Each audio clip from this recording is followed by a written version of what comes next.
ADP Payroll, how to log in ADP Payroll account. Hey everyone, welcome back to the channel.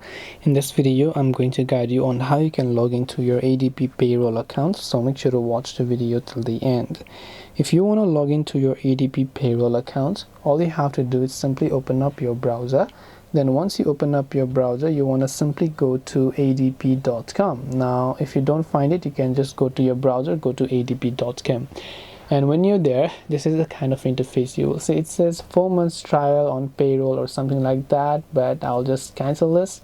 And if you want to go ahead and then sign in, tap on the three lines option from the top left, then just go to the sign in option there.